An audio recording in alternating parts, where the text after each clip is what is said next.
Ave Cristo, pelo Espírito Emmanuel, psicografia Francisco Cândido Xavier.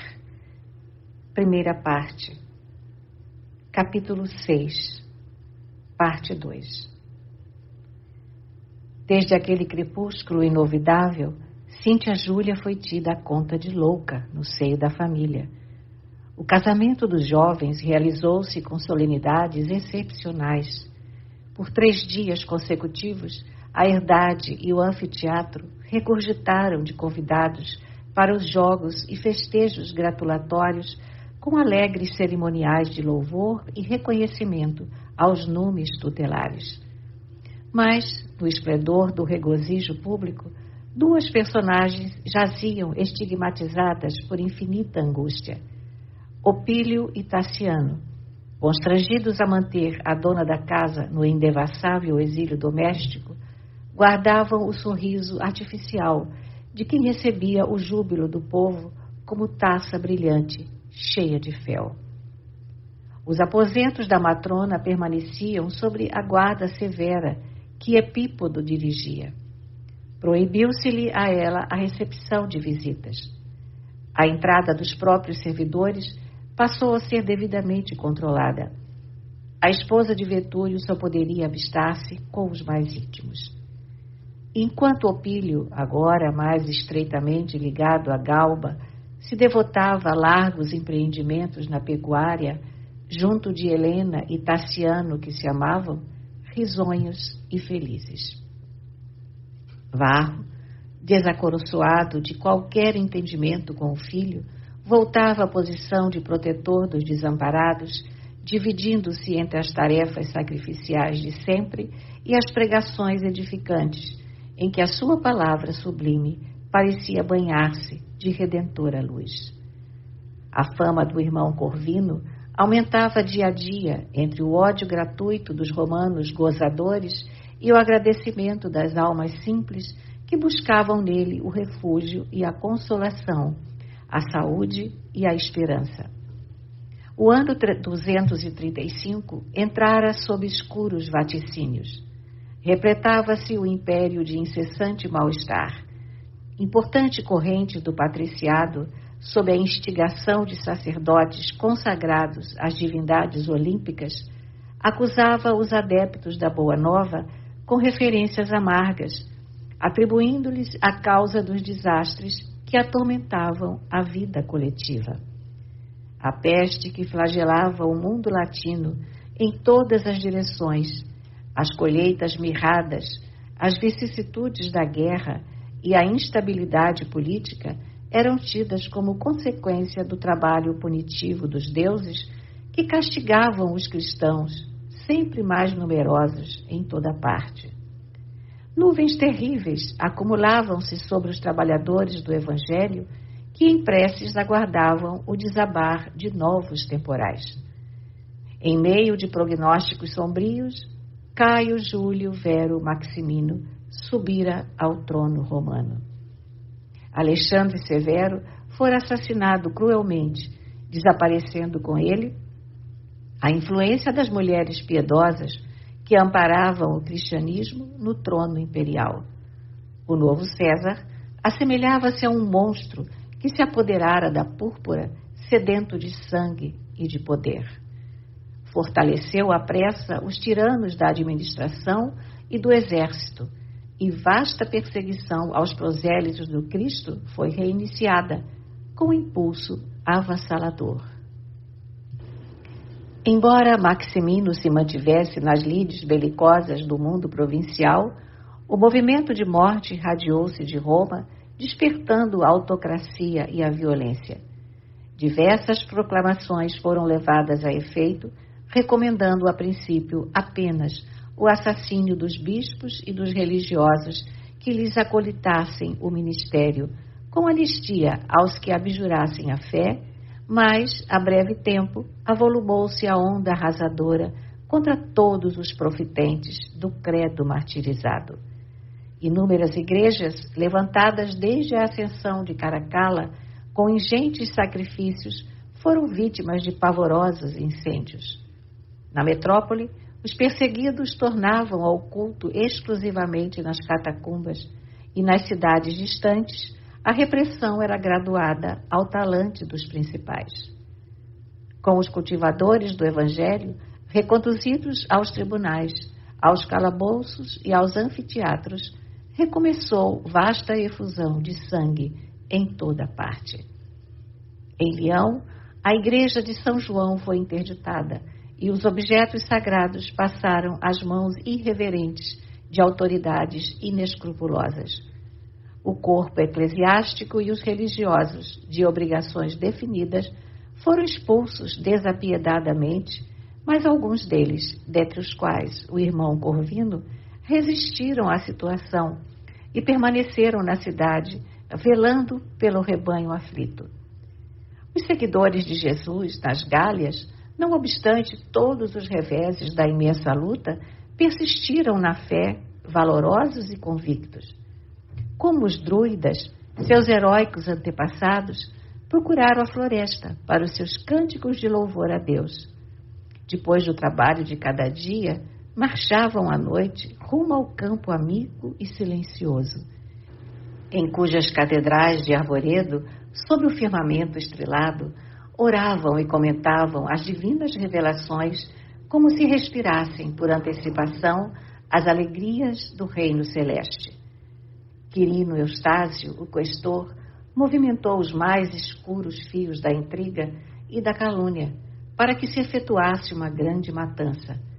Mas Artêmio Cimbro, patrício por todos os títulos venerável, opunha toda a sua poderosa influência contra qualquer medida extrema. Diante dos obstáculos que lhe estorvavam os desejos, Quirino aventou a ideia de os grandes senhores realizarem nas próprias casas o que denominava como sendo o justo escarmento.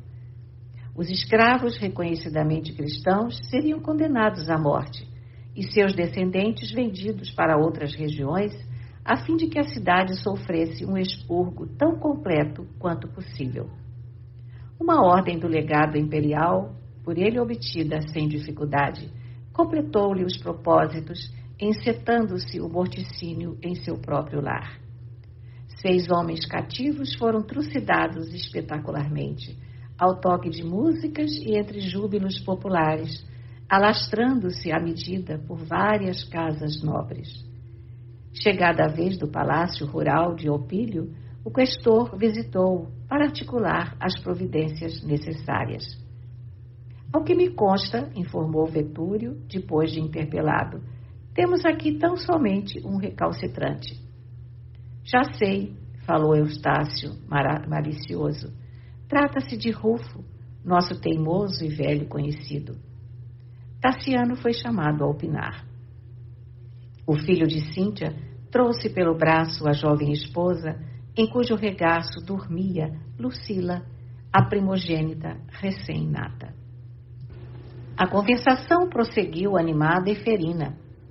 Suponho, explicou o dignatário enfatuado, que não temos outra alternativa. Exterminaremos a canalha ou seremos exterminados por ela? Observo que alguns dos nossos compatriotas e dos mais eminentes receiam afrontar a ameaça galileia em nossa cidade, considerando talvez os seus fatores numéricos. Entretanto, é imprescindível reagir. Leão é a metrópole moral das Gálias, tanto quanto Roma é o centro do mundo. Que seria de nós estimulando aqui o favoritismo? Que Artêmio Cimbro agasalhe os velhacos, valendo-se do seu prestígio com senadores e altos magistrados de Roma, é calamidade que não podemos evitar. Mas procederemos nós do mesmo modo, com servos imundos e ladrões? Seria digno dos nossos foros de nobreza? Os circunstantes aprovaram-lhe as palavras com expressivos sinais de simpatia. Os escravos, continuou Quirino, convincente, são instrumentos passivos de trabalho e um instrumento por si não pode raciocinar. Somos nós os responsáveis. Providenciar é nosso dever. E talvez porque a pausa se fizesse mais longa, Helena opinou com firmeza. Concordo plenamente. Desde muito observo que a praga nazarena tem, sobretudo, deletérios efeitos psíquicos. Parece desfigurar o caráter e apagar o brio das pessoas. Antigamente, os sentenciados à morte nos circos lutavam, denodados com as feras ou com os gladiadores, conseguindo muitas vezes recuperar o direito de viver e a própria liberdade. Agora, contudo, com os ensinamentos do homem crucificado, arrefeceu-se-lhes a galhardia. Há por toda parte uma enchente de vergonha. O combate nas festas sempre foi um belo símbolo. Atualmente, porém, ao invés da lança em riste, vemos braços cruzados e ouvimos cânticos até o fim. Eustáquio soltou estetórica risada e acentuou: bem lembrado, bem lembrado. Se a moda pega, viveremos de joelhos, para que os vagabundos se mantenham de pé. O entendimento prosseguiu, demorado e minucioso. Marcaram o dia da derradeira tentativa para a recuperação de Rufo. Solenizariam o acontecimento. Os escravos não seriam dispensados da cena final.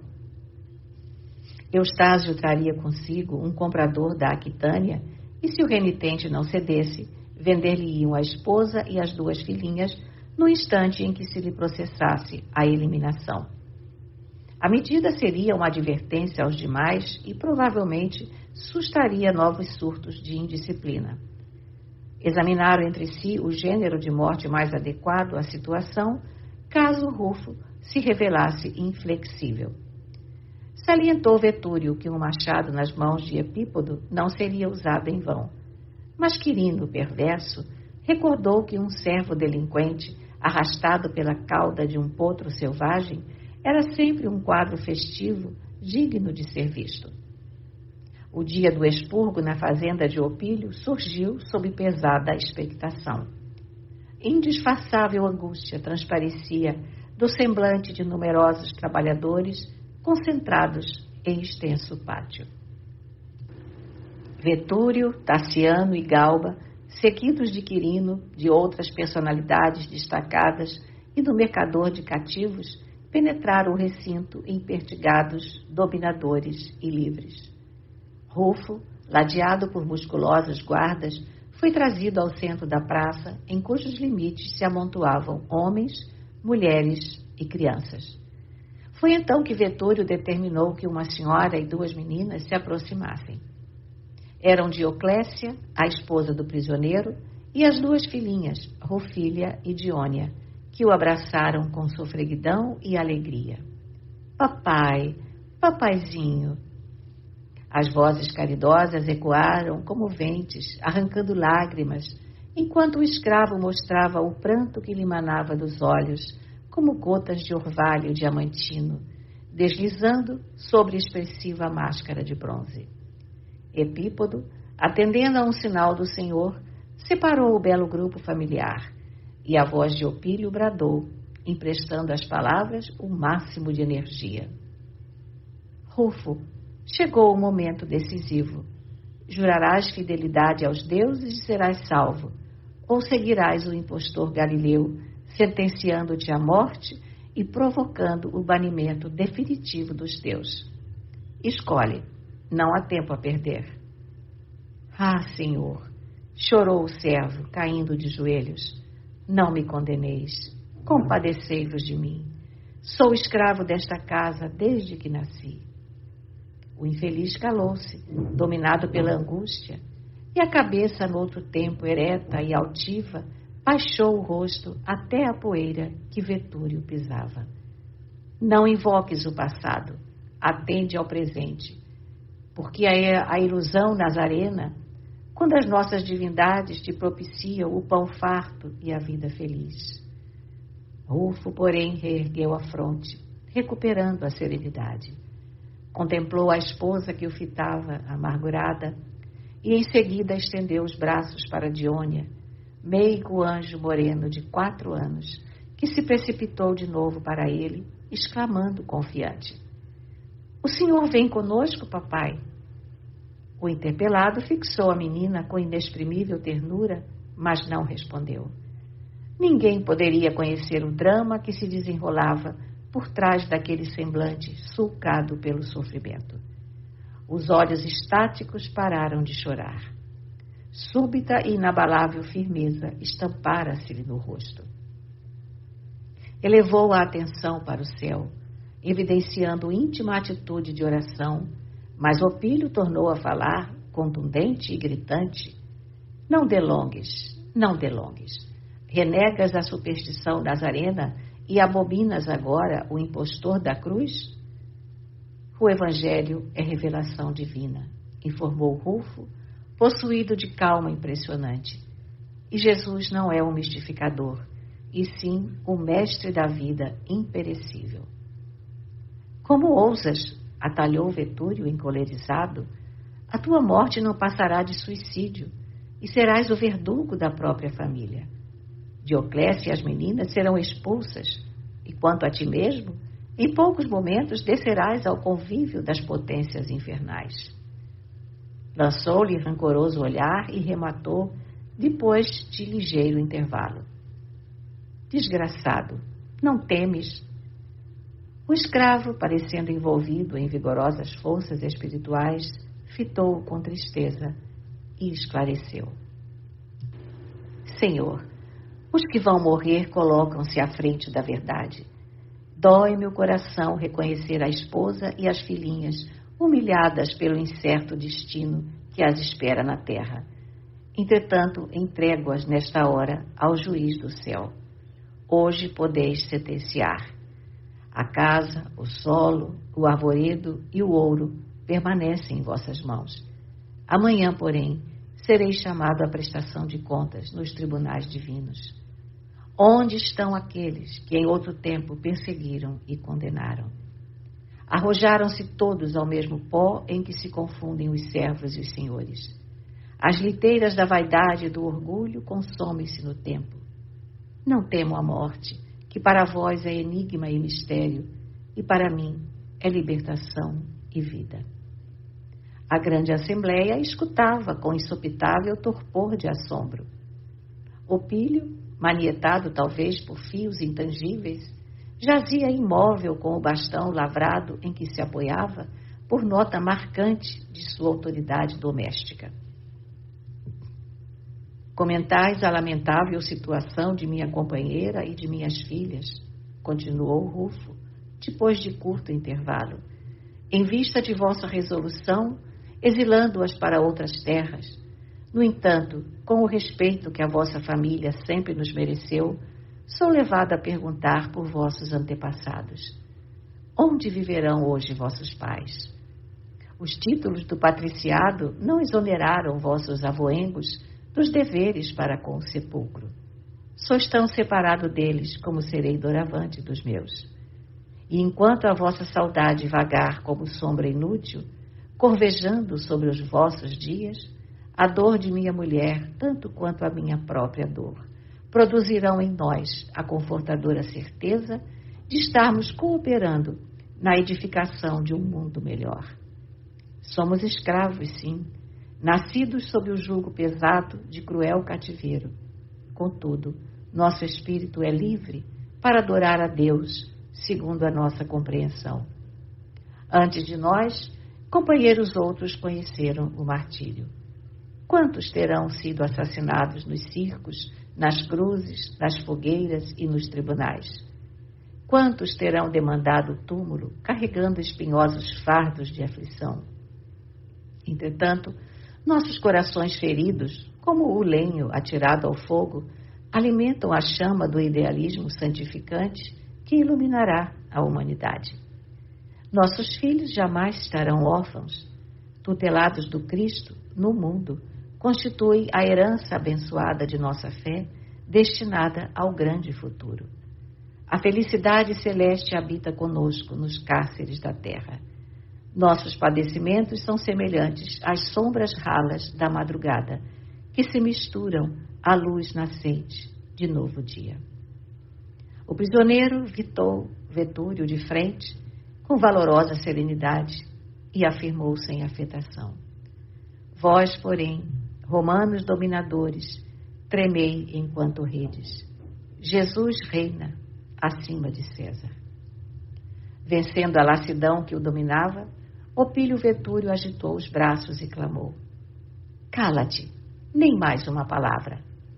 Epípodo, o chicote. O capataz estalou o rebenque no rosto do escravo enobrecido, enquanto Vetúrio, em poucas palavras, concluía o negócio com o mercador. Dioclésia e as filhinhas foram cedidas a preço ínfimo. Enquanto o potro bravio era aparelhado, a esposa do Marte tentou lançar-se nos braços dele, mas algumas companheiras afastaram-na com as meninas para recanto próximo. Rufo ia ser atado à cauda do animal que relinchava, escolceante, quando Berzélio, o comprador de cativos, abeirou-se dele e ciciliou-lhe aos ouvidos: tua família encontrará um lar em nossa casa da Aquitânia. Morre em paz. Eu também sou cristão. Pela primeira vez, naquele dia de terríveis recordações, belo sorriso estampou-se no semblante do mártir. Mais tarde, algumas mulheres piedosas da igreja lhe recolhiam os despojos em matagal próximo. Emancipara-se Rufo para servir com mais segurança aos desígnios do Senhor. Da elevada janela dos seus aposentos de exílio, Cíntia acompanhara a cena horrenda. Vendo o animal desembestar pelo bosque, arrastando a vítima indefesa, desmaiara de pavor. Escravas de confiança, orientadas por Helena, aflita, iam e vinham na azáfama do socorro. Tassiano esqueceu as visitas e colocou-se ao lado da enferma, acabrunhado e abatido. 2 horas de expectativa correram, pesadas e tristes. Depois de muitas massagens e de vários excitantes nas narinas, a senhora acordou, mas, para espanto de todos, desferia estranhas gargalhadas. Cíntia Júlia estava louca. A família Vetúrio, desde então, cobriu-se de provas inquietantes. 1 ano decorreu, sem novidades de vulto. Excursões diversas nas Gálias foram efetuadas com a doente, na companhia de Opílio e Tassiano, em busca de melhoras que não apareceram. Médicos e oráculos famosos foram consultados sem proveito. Não obstante reforçado o serviço de vigilância em casa, a guarda da enferma tornou-se mais difícil. De quando em quando, era encontrada a falar consigo mesma em voz alta, com evidente alienação mental mais acentuada. Certa feita, burlando as sentinelas, caminhou para um velho tugúrio, onde o irmão Corvino socorria os sofredores. Quinto Varro orava com a destra suspensa sobre 2 crianças paralíticas, quando notou a presença da mulher amada, que ele de pronto identificou. Irreprimível amargura envolveu-lhe o coração. Cíntia era apenas uma sombra. O corpo descarnado, as rugas tumerosas, a cabeleira quase branca e os lábios torcidos desfiguravam-na desapiedadamente. Fixou-o a princípio com indiferença, mas observando-o sozinho, tão logo se haviam retirado as visitas, iluminou-se-lhe a expressão de fé e confiança. Acercou-se respeitosamente do apóstolo e rogou humilde: Pai Corvino, há muito tempo ouço referências ao vosso trabalho. Sois um intérprete de Jesus. Valei-me por piedade. Sinto-me doente, cansada de tudo. E provavelmente porque reparasse a perplexidade do benfeitor, acrescentou precipitada: Não me conheceis? Sou a segunda esposa de Opílio Vetúrio, um dos inimigos dos cristãos. A família declara-me dementada. Oh, sim, quem sabe? Que pode fazer uma pobre mulher se não enlouquecer quando se vê plenamente ludibriada pela vida? Poderá o coração vencer as dores irremediáveis? Como conseguirá uma árvore resistir ao raio que a destrói? Já vistes alguém sustar a corrente de um rio com um simples ramo de parra? Noutro tempo, fui a esposa de um homem que não soube compreender, e sou mãe de um filho que não me entende. Estou exausta. Errei preferindo o inferno do ouro, quando Deus me oferecia o paraíso da paz. Desprezei o companheiro que realmente me queria para a glória do Espírito, e julgaram-me senhora de robusto juízo. Agora procuro recuperar minha alma e tratam-me por louca. Estou farta de ilusões. Quero a bênção do Cristo Consolador. Aspiro à renovação. A infortunada matrona enxugou as lágrimas ante o missionário que a fitava, aterrado e enternecido, e continuou: avaliareis por acaso o sacrifício do coração materno, alimentando um filho dia a dia, orvalhando-o com o pranto de sua dor e fortalecendo-o com os raios de sua alegria, para vê-lo em seguida conscientemente entregue à ferocidade. Podereis imaginar os padecimentos da mulher que, vítima de si mesma, permanece situada entre o desencanto e o remorso, ferida nas melhores aspirações. Ah, Pai Corvino, por quem sois? Compadecei-vos de mim. Desejo buscar o Mestre, mas estou condenada a respirar entre os ídolos que me enganaram. Socorrei a minha alma que sangra. Ajoelhou-se como quem nada mais poderia dar de si própria, senão a suprema humildade, e com surpresa verificou que o irmão dos infelizes tinha lágrimas abundantes. Chorais? Bradou a enferma perplexa. Só um emissário do Senhor pode assim proceder. Sou culpada, culpada. Lançando os olhos para o alto, começou a gritar com manifesto desequilíbrio. Perdoai-me, ó meu Deus, meus pecados são enormes.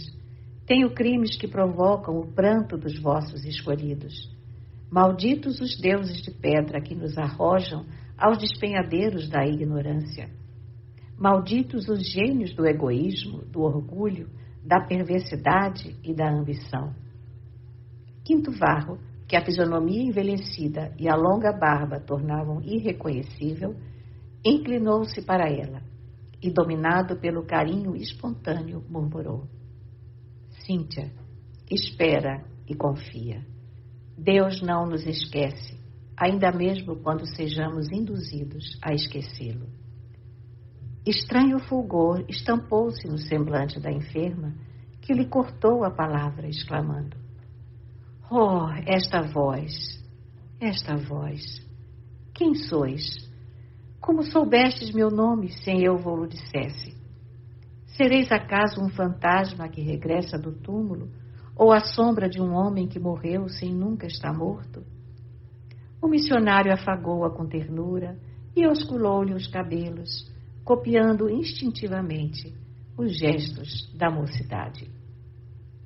Perplexa, a matrona recuou, exibindo no olhar profunda lucidez, qual se fora repentinamente chamada à realidade pela grande emoção. Fixou o interlocutor de frente com inexprimível espanto e gritou: Varro! Na inflexão com que pronunciara aquele simples nome, colocara todo o amor e todo o assombro que era capaz de sentir. O apóstolo, no entanto, debalde aguardou a frase que se lhe apagara nos lábios descoloridos. Cíntia contemplou-o por momentos curtos, emudecida, mantendo na expressão fisionômica a estática felicidade de quem encontra um tesouro a longo tempo acariciado. Um peregrino da fé religiosa que surpreendesse o paraíso não revelaria maior ventura que a daquela face transfigurada por suprema alegria interior. O quadro inolvidável, porém, foi breve, como um relâmpago dentro da noite.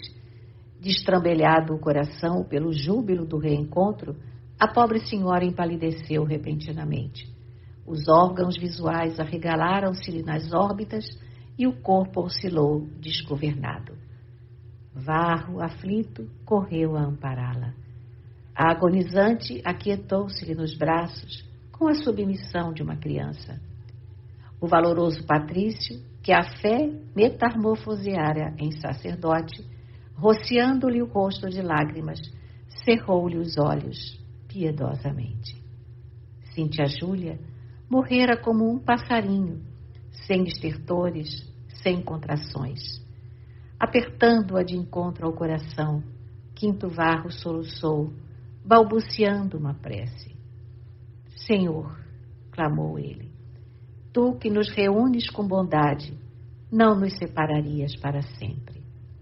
Amigo divino, que nos concedes a luz do dia, depois das sombras da noite, dá-nos serenidade, fim da tormenta. Ampara-nos o coração desarvorado nos tortuosos caminhos do mundo e abre-nos o horizonte da paz. Tantas vezes morremos nas trevas da ignorância, mas a tua compaixão nos ergue de novo à claridade divina. Nada posso pedir-te, servo que sou agraciado por tantas bênçãos imerecidas, mas, se possível, rogo-te proteção para quem hoje te busca com o espírito sedento de amor. Ó Mestre de nossas almas, socorre-nos na solução de nossas necessidades. Nada podemos sem a tua luz. Sufocado pela comoção, silenciou. A oração falada morrera-lhe na garganta, mas o espírito fervoroso prosseguiu em súplica silenciosa, que somente foi interrompida a chegada de um irmão que o auxiliou a prestar as derradeiras expressões de carinho à morta, cujos lábios se entreabriam imóveis num sorriso indefinível. Um mensageiro de confiança foi expedido ao palácio de Vetúrio, mas, temendo represálias, o emissário apenas notificou que a senhora, vítima de inopinado mal-estar, exigia imediata assistência. A notícia foi recebida desagradavelmente. Aquela fuga para o círculo cristão era detestável acontecimento. Epípodo, o chefe da vigilância, foi advertido com severidade e um homem da estima familiar, à frente de vários cooperadores, foi incumbido de superintender a remoção da enferma para casa. Esse homem era Flávio Súbrio. O velho soldado procurou o irmão Corvino e, surpreendido por aquela voz que não lhe parecia estranha, veio a conhecer a deplorável ocorrência. Lançando olhares desconfiados para o apóstolo, que tinha nome idêntico ao da vítima, que ele nunca esquecera, providenciou respeitoso o transporte do cadáver, que Varro ajudou carinhosamente a instalar na carruagem, convertida em coche mortuário. Infinita consternação envolveu a residência romana, outrora fulgurante e feliz, e ao entardecer, um pelotão de legionários cercou o casebre em que o irmão Corvino meditava. Vetúrio reclamara-lhe a prisão para o inquérito que pretendia instaurar. O presbítero foi assintosamente recolhido e encarcerado sem a menor consideração. O martírio supremo de Quinto Varro ia começar.